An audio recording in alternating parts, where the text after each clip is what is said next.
Bismillahirrahmanirrahim. Assalamualaikum warahmatullahi wabarakatuh. Perkenalkan, nama saya Jana Roba, mahasiswa jurusan Pendidikan Guru Madrasah Ibtidaiyah, Fakultas Tarbiyah dan Ilmu Keguruan, Institut Agama Islam Muhammadiyah Sinjai. Nah, di video kali ini saya akan memaparkan materi dari mata kuliah yang berjudul Kurikulum Pendidikan Dasar dengan judul materinya yaitu Model Pengembangan Kurikulum. Yang pertama, kita pahami dulu apa itu model pengembangan kurikulum. Jadi pengembangan kurikulum pada dasarnya merupakan suatu proses merencanakan, melaksanakan, dan mengevaluasikan kurikulum yang pada akhirnya menghasilkan suatu desain atau rancangan kurikulum. Nah, salah satu cara untuk mengembangkan desain kurikulum tersebut yaitu melalui model kurikulum. Model adalah pola dasar atau kerangka konseptual yang berfungsi sebagai pedoman untuk melakukan tindakan. Model pengembangan kurikulum pada dasarnya merupakan kerangka konsep yang melukiskan prosedur sistematis yang diperlukan untuk membuat keputusan dalam mengembangkan suatu kurikulum. Adapun model-model pengembangan yaitu yang pertama, model Taylor, yaitu pertanyaan pertama berkaitan dengan aspek perumusan tujuan. Dalam hal ini Taylor merekomendasikan 3 sumber yang dapat digunakan untuk mengidentifikasikan tujuan pendidikan, yaitu peserta didik, masyarakat, dan materi pelajaran. Yang kedua, pertanyaan kedua yaitu berkaitan dengan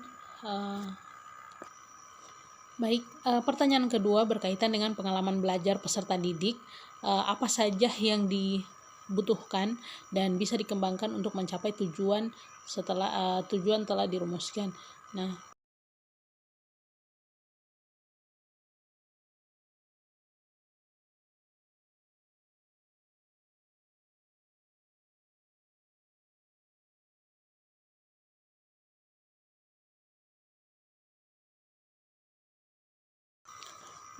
pertanyaan yang ketiga berkaitan dengan perorganisasian atau pengaturan pengalaman belajar dalam proses pembelajaran. Dalam hal ini, Taylor menyatakan bahwa pengalaman belajar tersebut dapat diorganisasikan berdasarkan kontinuitas, urutan, dan integrasi. Pertanyaan keempat adalah berkaitan dengan evaluasi mengenai keefektivitas pengalaman belajar terhadap pencapaian tujuan. Evaluasi menurut Taylor ditekankan pada adanya perubahan perilaku peserta didik. Selanjutnya yang kedua yaitu model Beckham tahun 1964. Model kurikulum yang diformulasikan oleh George Beckham terdiri atas 5 langkah. Yang pertama, menetapkan lingkungan lokasi atau wilayah yang akan dijadikan tempat uji coba untuk mengembangkan suatu kurikulum. Penetapan lingkup wilayah ini merupakan kewenangan dari pejabat mengambil kebijakan atau pemerintahan. Yang kedua, menentukan personil atau pihak-pihak yang akan dilibatkan dalam pengembangan kurikulum seperti staf ahli kurikulum, pakar kurikulum dari perguruan tinggi, guru-guru sekolah yang telah dipilih, pakar pendidikan, anggota masyarakat yang dihimpun dari berbagai kalangan, penulis, penerbit, politikus, pejabat pemerintah, pengusaha, dan pelaku industri, dan sebagainya. Dan yang ketiga, menentukan organisasi dan prosedur pengembangan kurikulum. Yang keempat, mengimplementasikan kurikulum. Dan yang kelima, mengevaluasikan kurikulum. Selanjutnya yang ketiga yaitu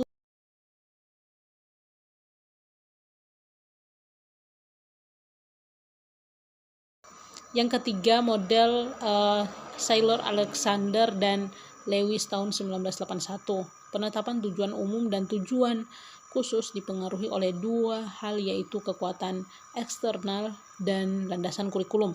Kekuatan eksternal mencapai persyaratan legal dan hasil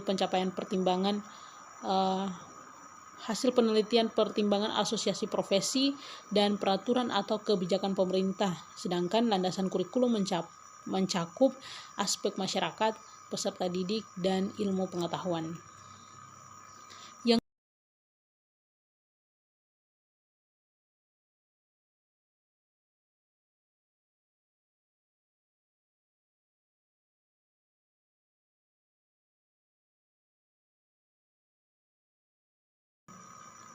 Yang keempat, model Taba tahun 1962.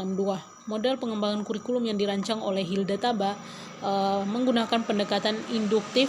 Hal tersebut didasarkan pada keyakinan bahwa pengembangan kurikulum dalam hal ini guru dan kurikulum itu sendiri tidak boleh diturunkan dari otoritas yang lebih tinggi.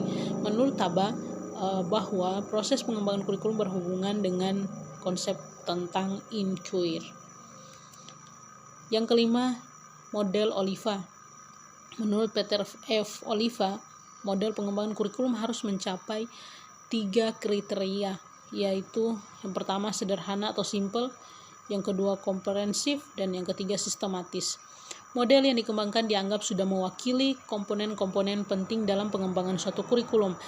Bahkan langkah-langkahnya dapat diperluas lagi menjadi hal-hal yang lebih terperinci dan lebih sederhana. Yang terakhir, model McNeil 1990. John D. McNeil tahun 1990 mengemukakan tinjauan lain mengenai kurikulum yang secara konseptual dapat dibedakan menjadi empat macam model kurikulum, yaitu model subjek akademik, humanistik, rekonstruksi sosial, dan teknologi. Model kurikulum subjek akademis atau kurikulum yang berbasis ilmu pengetahuan menekankan pada isi kurikulum berupa ilmu dan pengetahuan yang bersumber dari berbagai disiplin keilmuan. Dengan demikian, nama-nama mata pelajaran dengan kurikulum ini merupakan nama-nama yang sesuai dengan disiplin keilmuan, misalnya matematika, biologi, kimia, fisika, dan sebagainya. Baik, itulah pemaparan materi dari saya. Akhir kata saya ucapkan billahi fisabilillah wastabiqul khairat. Assalamualaikum warahmatullahi wabarakatuh.